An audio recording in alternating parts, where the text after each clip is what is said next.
ஒரு நாள் குட்டி பெண் மித்ரா அவளோட கனவுல ஒரு விசித்திரமான உலகத்துக்குள் போயிட்டாள்.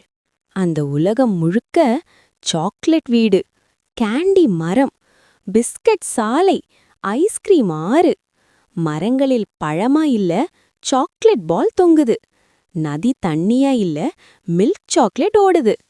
அங்க இருக்கிற எல்லா மக்களும் சாக்லேட் டால்கள். அவங்க சிரிச்சாலே சாக்லேட் வாசனை பரவுது. மித்ரா ஆசையா எல்லாம் சாப்பிட்டுக்கிட்டே இருந்தா. கேக், சாக்லேட், கேண்டி எதுக்கும் குறவே இல்ல. அப்போ ஒரு பெரிய சாக்லேட் கிங் வந்தார். அவர் சொன்னார், சாக்லேட் இனிமைதான், ஆனா அதிகமா இருந்தா உடம்புக்கு நல்லதில்ல. அந்த நிமிஷமே மித்ரா விழிச்சா. அம்மா கூப்பிடுற சத்தம், மித்ரா ஸ்கூலுக்கு லேட்டு. மித்ரா சிரிச்சுக்கிட்டே சொன்னா, சாக்லேட் கனவு அழகுதான், ஆனா உண்மை வாழ்க்கை இன்னும் இனிமை. சாக்லேட் ஸ்லம். இனிமை நல்லது, அளவோட இருந்தாதான் உலகமே சுவை.